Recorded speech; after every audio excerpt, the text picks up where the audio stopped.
Ladies and gentlemen, I have a special guest with us today.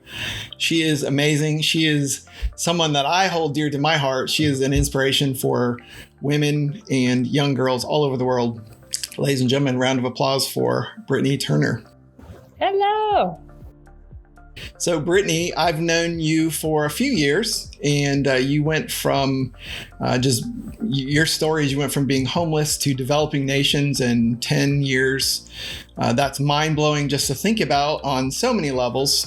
I know your story, but for those of you who are new to in our audience, they're just hearing about you for the first time. Can you give us your background? Tell us a little bit of your story. Yeah, so I have a weird journey, and it's not the normal route that most people want to, when they're getting into real estate and going down this path. Most people do it because it's what wealthy people do, and this is how you get rich. And I kind of started that way, but mine was always for a different reason. You know, I wanted to be a missionary since I was 12. And when I was going through ministry school, so I could move to Africa and just live there and actually have some kind of a skill to be able to help out, because I just always had such a heart for helping people out of poverty. This guy came into my class and said, "Did you know you can buy a house with no money down?" And I was like, no. And he said, "Did you know that if you have a house and your mortgage payment is $900 a month, but if you rent it out for $1,200 a month, you get to keep that $300. That's a thing called cash flow." And I was like, go on. He said, "Do that 10 times. You can live in Africa and you don't have to ask anybody for sponsorship checks." And I was like, oh my gosh, that's amazing. So I bought my first house at 18, and in the process of buying it, heard you can flip houses, and Googled what colleges teach you how to flip houses, and none of them did. So I'm very practical. I was like, well, I guess I'm not going to go to college.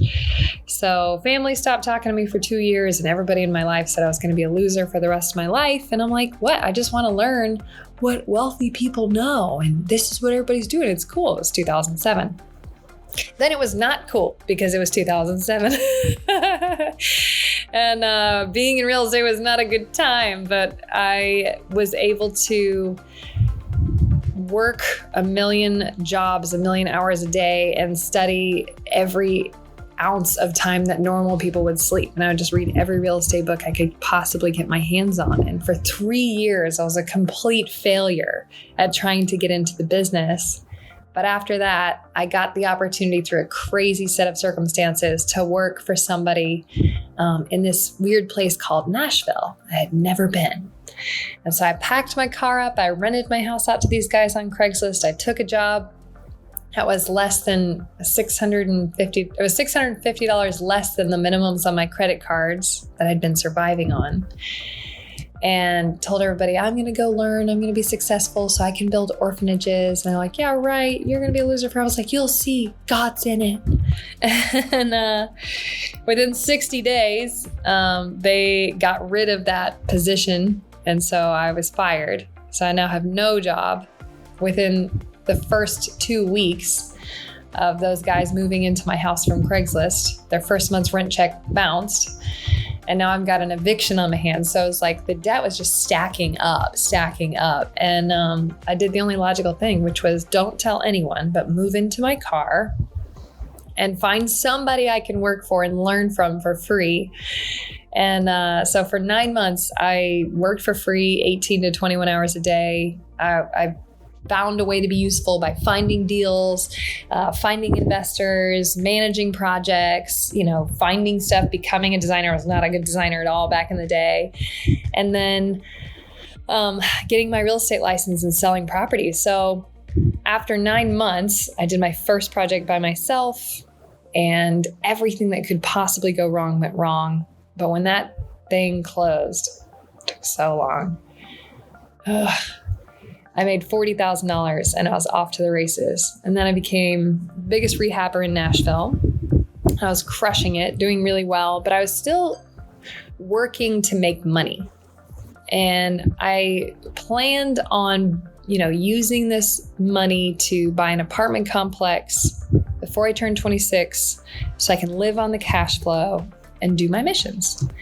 And I went back and forth to Africa and actually saw how my weird skill of real estate was solving poverty. And you're like, okay, how does that happen? Well, we were developing orphanages in areas that parents had to sell their kids for $25 into sex trafficking, which is just horrible. And when we were developing these orphanages and in these really impoverished areas, all these businesses moved in and established jobs and all these opportunities around our property line. And I was like, this is so weird. It's now oceanfront property, essentially. It's so valuable. But the concept that the Americans are developing there made people believe in that area and invest in that area. And we came back a year later, there's no more kids getting sold, all the worst issues that because people were so desperate, they had nothing, there's no ability to pull themselves up, all those issues were gone. And I saw how real estate development can attract opportunity and wipe out the root issue instead of like trying to stop this kids being sold. I'm trying to stop this like topical thing. How do you deal with the root issue, which is lack of opportunity? And so I prayed and said, God, how do I do this at scale? And he said, practice in your own backyard. So for 7 years, I had a very different approach because it was never about real estate. It was always about how do you create hope and opportunity where nobody else believes in it and they can't see what can be. And so I was one of the first urban developers. And instead of gentrifying, we worked really hard to mindfully revitalize. And they're very different, very, very good repercussions of being there versus potentially some negative. And not all of them are negative, but some negative displacement stuff. So we worked really hard to practice in our own backyard, making these places that haven't had investment, haven't had opportunity, have high crime, lots of garbage around, cleaned up and be places that people are really proud to live. And they've got dignity and the people don't have to leave because they can't afford it. They can afford it because there's new jobs and education in the area. And so I went from doing, one house, taking something broken and blighted and putting love into it and a lot of energy and money to making it this like beautiful place somebody wants to live. It's completely renewed, to a street, to a neighborhood, to a region. And I started a media production company to change the story online, which is not lying or anything at all. It's just showing people, hey, there's not just murders happening over here. There's actually a wonderful park and there's a beautiful view, and there's this new company that moved in, and there's this awesome jazz bar that's been here since the 60s. And we just share with people what they should know versus just what the news is paid to scare people with. And so I've found there's just this ridiculous amount of opportunity that if people can look farther and they start putting the right pieces together, you can solve pretty much all the issues in the world.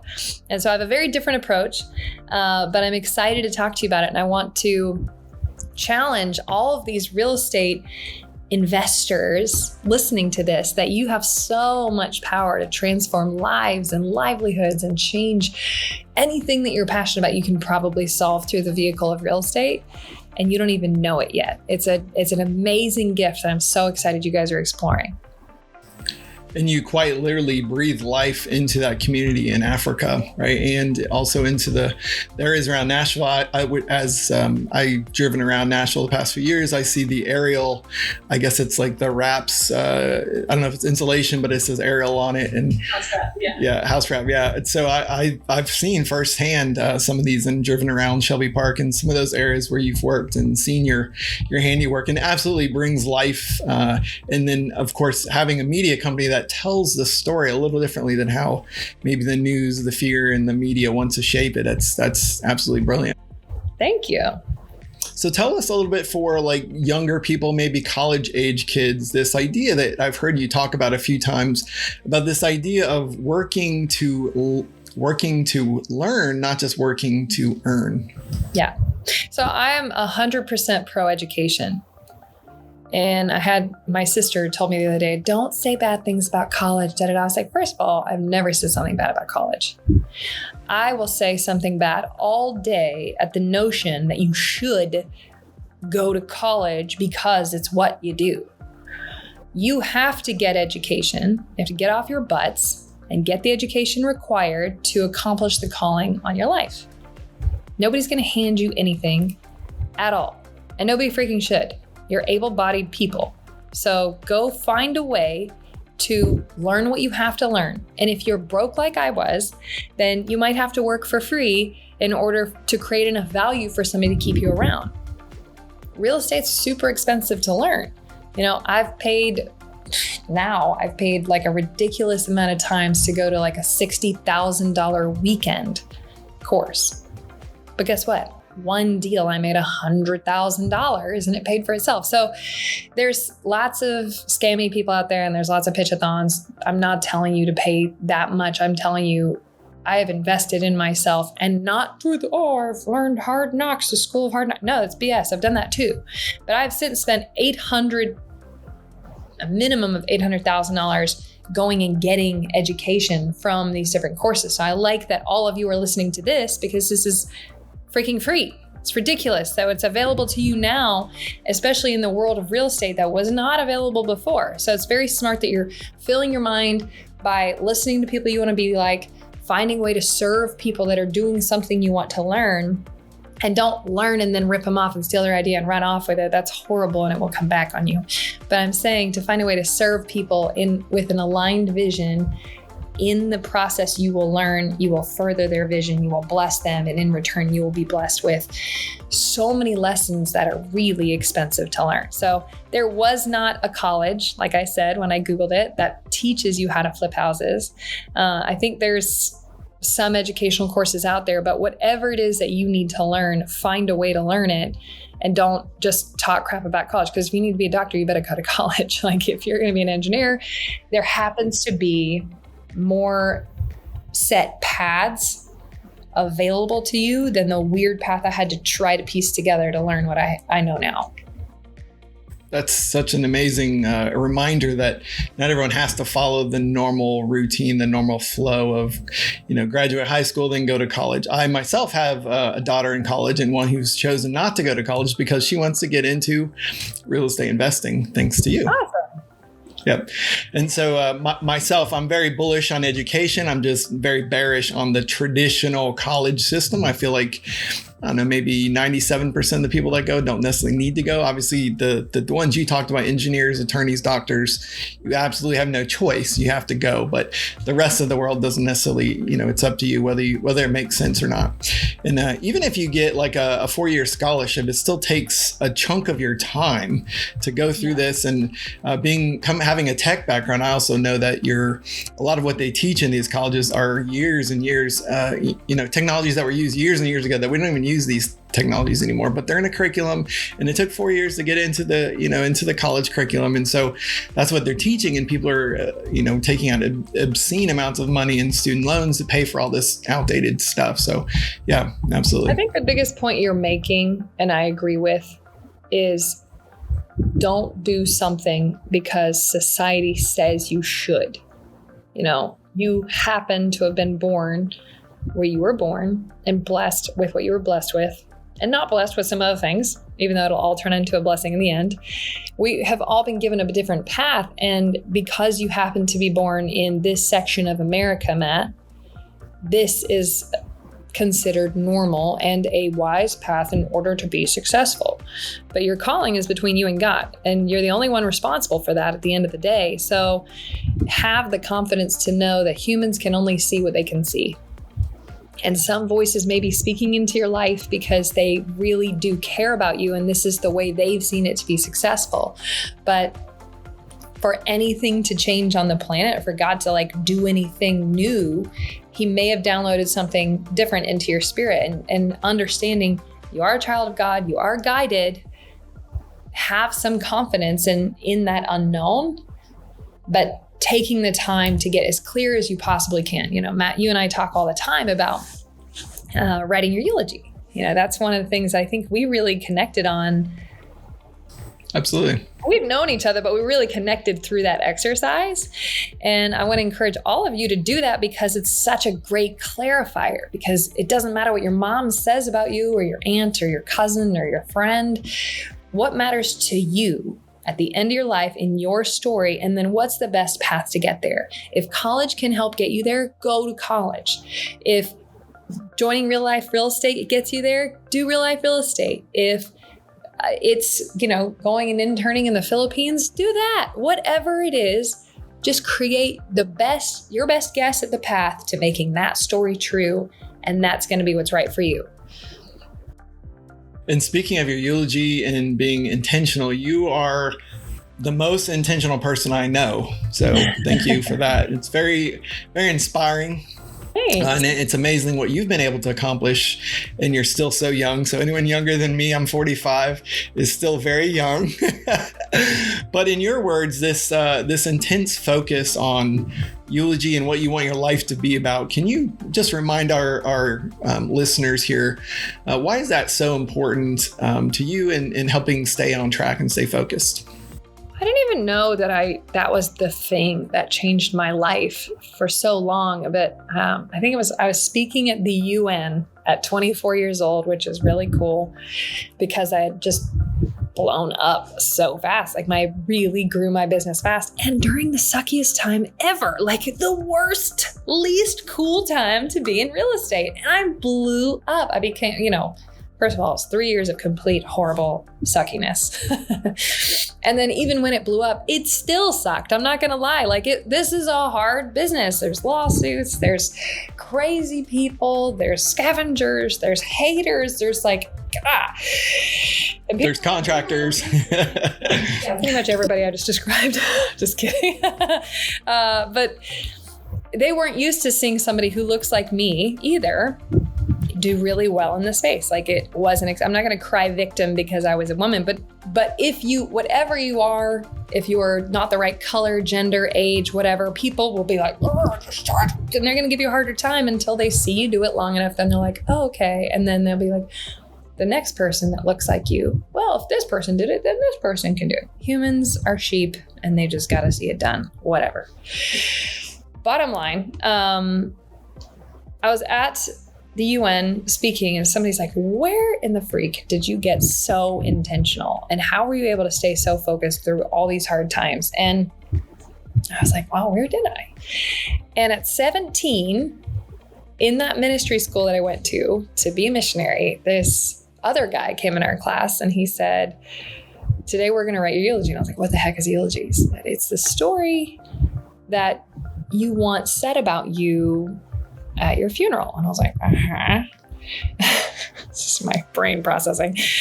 He said, what do you really want them to say? And now I was raised in a Christian household. I was a very good girl. I have no demons in the closet or whatever, skeletons in the closet. I've got nothing. And I'm not bragging. I literally have done nothing. The worst thing people have on me is that I sponsor kids in Africa when we should be helping in our own backyard. We are helping in our own backyard. Anyway, so good kid, good intentions. And when I wrote that story, I fell apart because even though I felt like I was living a really good life, I wasn't doing anything that made that story true. So whatever you are doing today, most of you are probably not self-inflicting a bunch of horrible things in your life. If you're listening to this, you're probably a pretty motivated person.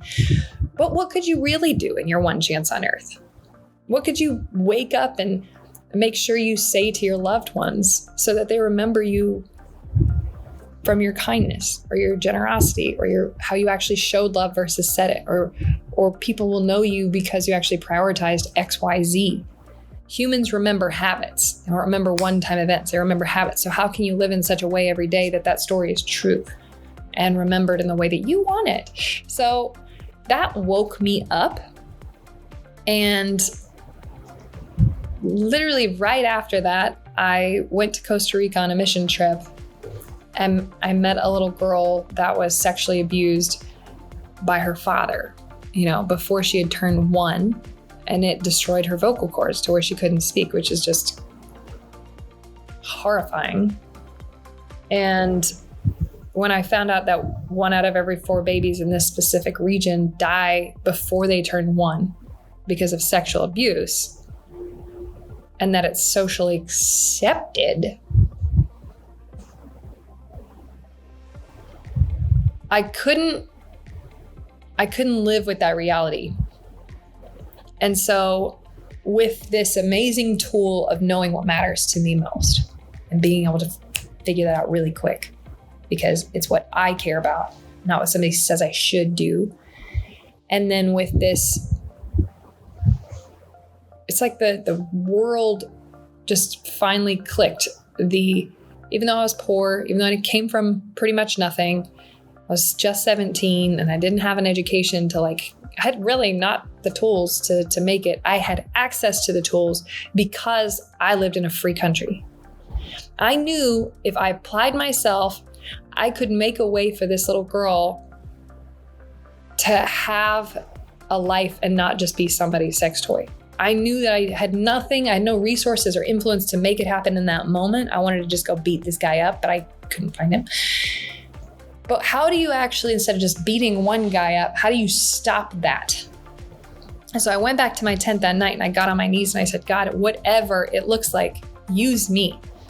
And I really encourage everybody listening to this, find a way to serve, find a way to go on these trips, sign up with Aerial Recovery Group and volunteer with us if you want to, and get this life experience. Because when you see global suffering and then you recognize what you're capable of doing, whether or not you have it today, you apply yourself. I do not whine about normal, I don't know what you call normal, but American problems. I walk around every day so grateful for everything I've been entrusted with, and so focused and so applied, because I know that everything I've been entrusted with is on behalf of the service that I've signed up to do. And so God has entrusted me with not just millions of dollars, but decades of millions of dollars, to now hundreds of millions of dollars, to resorts, to nations. And I'm the same Britnie Turner. I'm not a slave to money, I'm not a slave to debt, and I'm not a slave to success.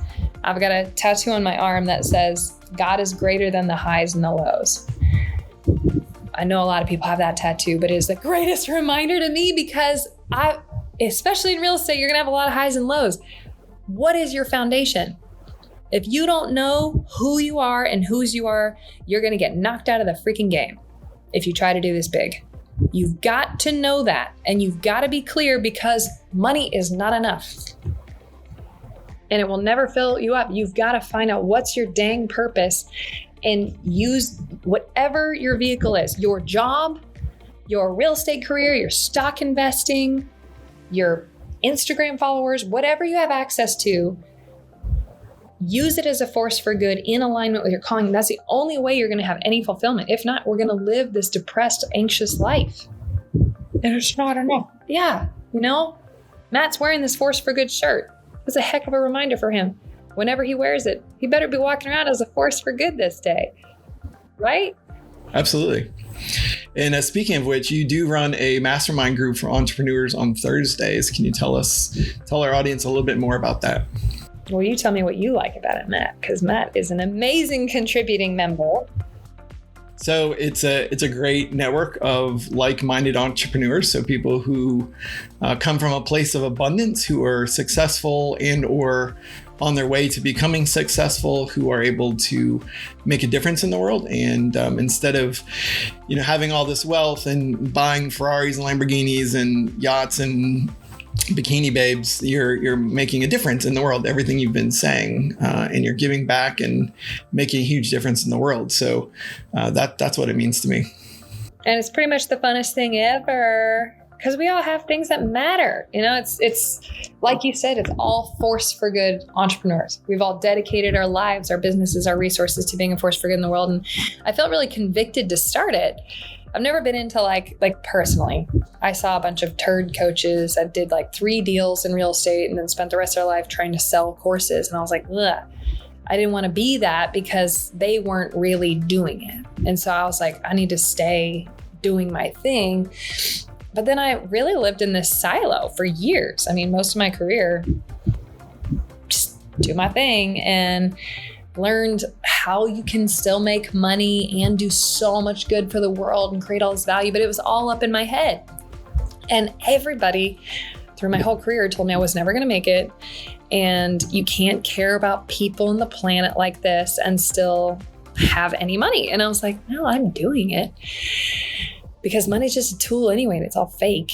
This is just a way to expand whatever the heck is in my heart. And I really felt convicted right before the pandemic, funny enough, and to share how you can scale your income and how you can scale your impact parallel without getting knocked out of the game. Because I kept seeing these like beautifully hearted people trying to just be nonprofits. And I'm like, you can be a for-profit. If you solve these problems, you have the ripple effect of the thing that you really want to do through your nonprofit.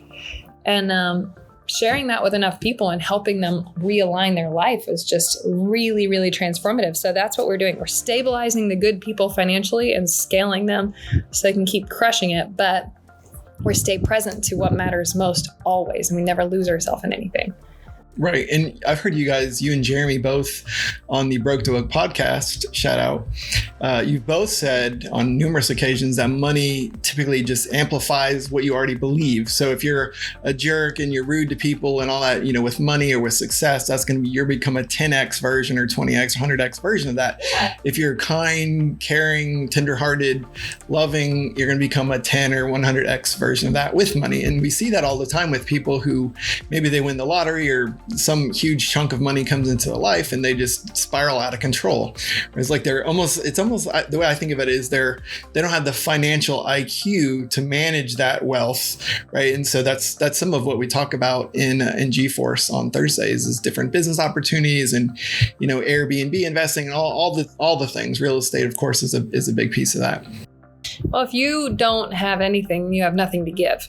And so we like teaching people how to have multiple streams of income so that they can give. I keep telling people, like, if you don't have a big house, you can't take anybody in. I just want enough for me and my family. That's not holy. That's not holy. And like we said, money doesn't change people. It reveals people.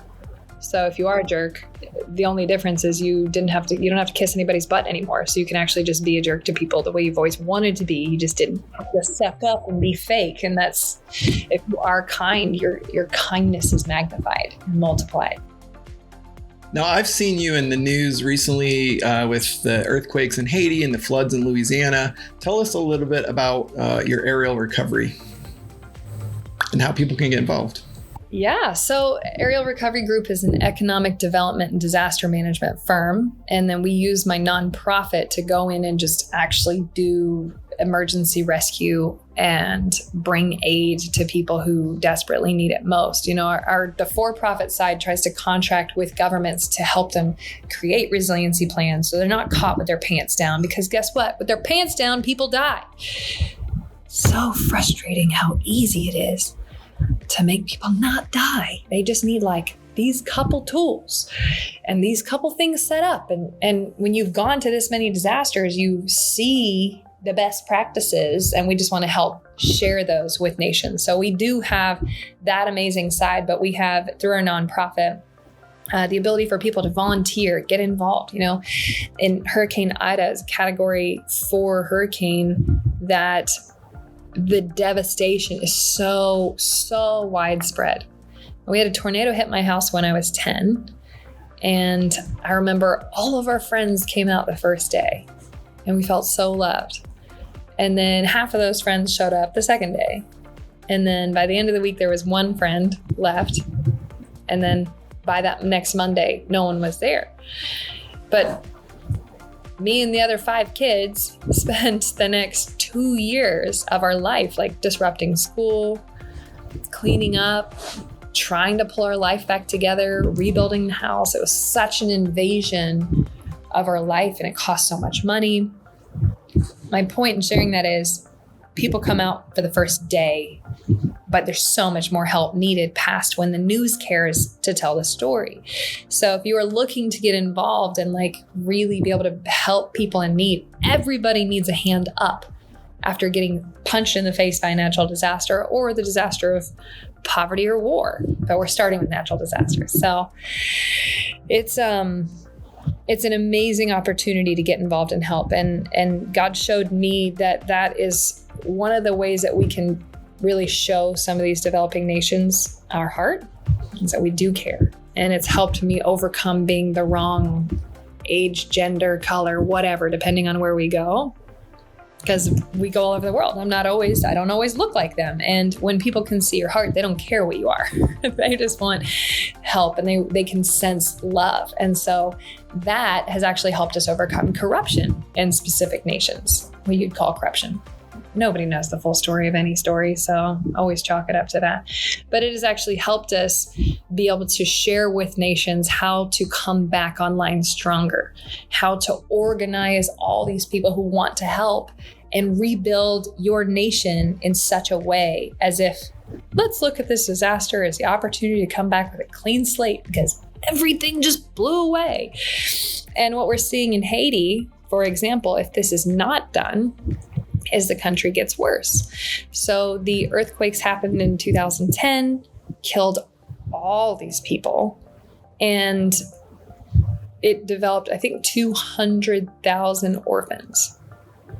Well, these orphans grew up without parents, without love, kind of being warehoused in buildings because there's not a lot of great resources. And some NGOs stopped being able to afford taking care of them. They're being sexually abused. Some are being sold for organ harvesting or sex trafficking.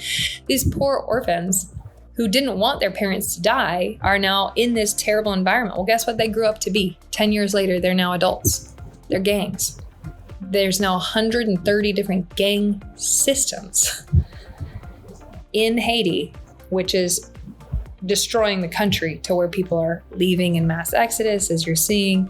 But that's what happens after a disaster. If it's not managed well, the repercussions are horrible for decades to come.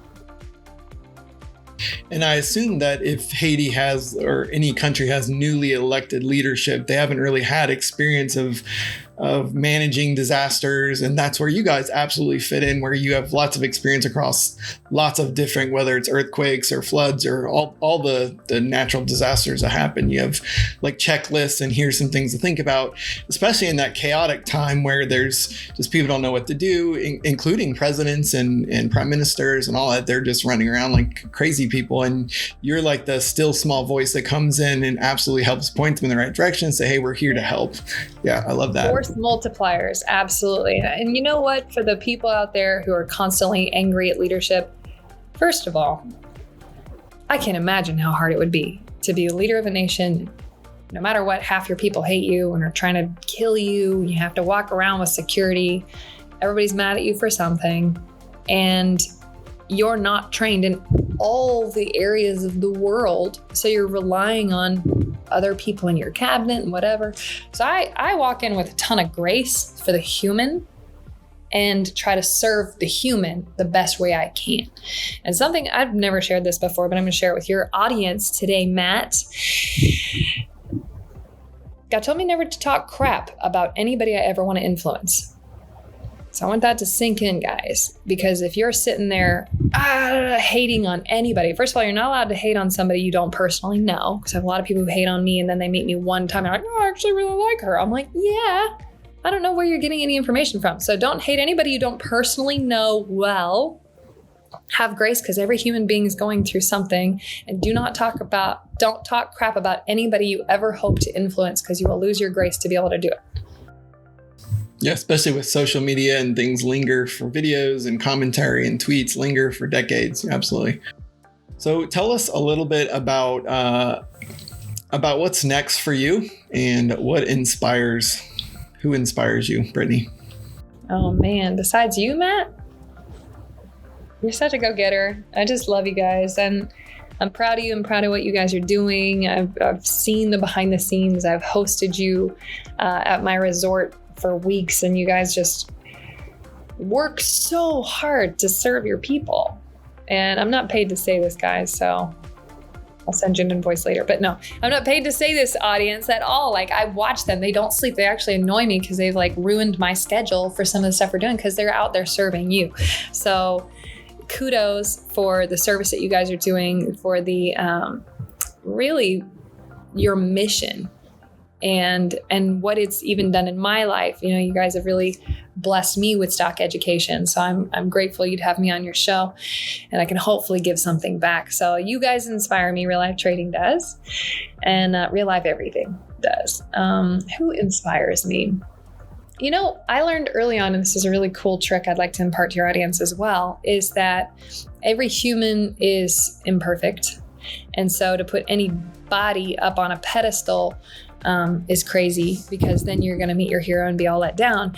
Instead, put habits, characteristics, qualities that you admire up on a pedestal all day and take those pieces. So I may love Elon Musk's drive. Oh, his drive is so hot to me. Oh my gosh. He's so brave. He like tries these super hard world-changing ideas, and he overcomes all the hell that he's gone through in 2008. Like, he's just such an amazing entrepreneur, and I want to be like him, and I want to be brave like him. But I don't want my love life to be like his. Is just an example. I mean, I want my health to be like his.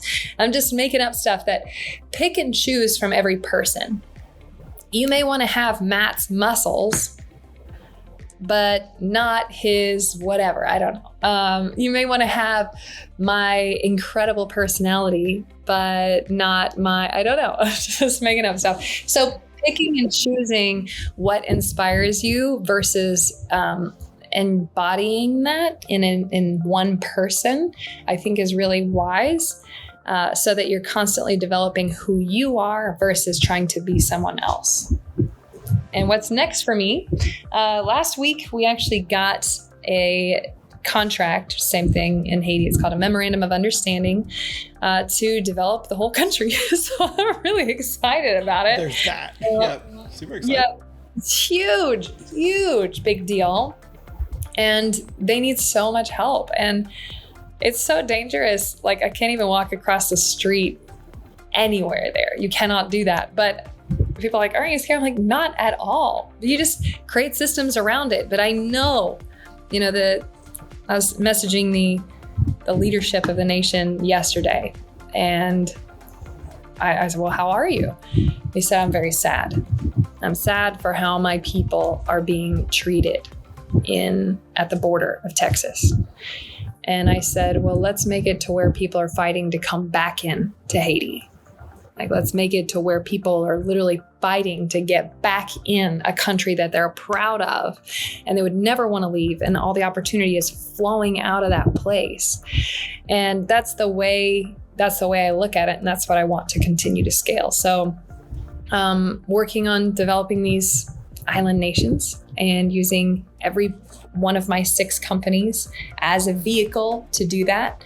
You can't describe me as a real estate developer or as a media production or as a coach or a bodybuilder or whatever. You can't describe me as any of this. You can only describe me as on a mission. And that's something I want you all to take away. If I can impart one more thing, it's you are you. And if the vehicle in which you need to use to serve your mission is being an engineer, then be an engineer, engaging in engineer activities for the season that you're supposed to be an engineer in. But continue to know that you are on your path and you can't get stuck in anything. And that doesn't mean to be flaky. That just means to really stay connected to what matters most to you in your one chance on earth. And you, speaking of not putting people on pedestal and talking about their attributes, to me, I see you as being very brave, courageous. You're inspiring, you're motivational. You've got tons of grit, as our audience has heard some stories here today. And I just love being a part of G-Force. Well, thanks, Matt. We love having you. I love doing Force for Good initiatives with you. And we count on all of you listening to this to get your crap together in your life and continue to scale all that crap being together, because the world needs you. And if you don't believe me, send me a DM. I'll send you some pictures. And all I can think about every time I respond to one of these disasters, and we literally just pulled babies out of rubble, and it messed me up. That one messed me up. And you call in air support and call in rescue helicopters, and it's Or watching these, I watched 2 kids die, and all I could think about was some depressed Americans that are depressed because they're not walking in their calling. And if they were walking in their calling, we could, again, I don't believe in handouts, but we could make a way for people that don't have access to these blessings. They don't. And we need you to get past yourself to be able to step into that, because it's so important. I can't tell you enough. God. And that's a great point. It's more than your family, your immediate family. Like, your life should make a huge impact on others, not just in your little circle, your little family of 3 or 4 or 5 people, right? You need to have this abundance mindset, this abundance where you're pouring from a full cup versus an empty cup, and you're being able to make a difference. Which, by the way, Brittany, you are one of the reasons we actually started our nonprofit. So I don't know if you remember this, but you and I were together in the British Virgin Islands back in January, and you asked the question. You said, Matt, you asked everyone in the group, what one thing could you, what world problem could you solve if money was no issue? And I said, human trafficking. And because I have 2 teenage daughters myself. And that was in January. In February, we started Real Life Foundation. And then in March and April, we did our very first fundraiser dinner. And we did a second one back in July. So we've raised over $80,000 just for that cause by itself. So thank you, Brittany, for just challenging us to make a huge difference. So you are so welcome. Well, the founder of the organization that you donated to texted me today and actually said thank you. He is also here in the British Virgin Islands shortly after you guys, and made a video to say thank you, because he's dedicated his life to saving children from the worst atrocity, in my opinion, ever. And you guys have donated funds to make that reality. So thank you, thank you, thank you. Well, thank you so much, Brittany. If someone wanted to follow you on social media, what is the best way to keep up with you? I am on Instagram at Britnie Turner. Brittany is spelled weird, just like it says here at the bottom. And you can also follow me on YouTube, which is at Britnie Turner. Brittany spelled weird enough that I get all the handles, which is great. And you can also listen to me and J Money Newsom's podcast called Broke to Woke. It's everywhere that podcasts are streamed, and it's also on YouTube. Number 1 in Lithuania, is that right? Hey, still popular in Lithuania, also Antigua. So, hey, nice. We've arrived in life. Well, congratulations on that and all your success. Thank you so much for being a force for good and a wonderful role model for all of us entrepreneurs out there. So thank you so much. Thanks for having me. Bye, guys.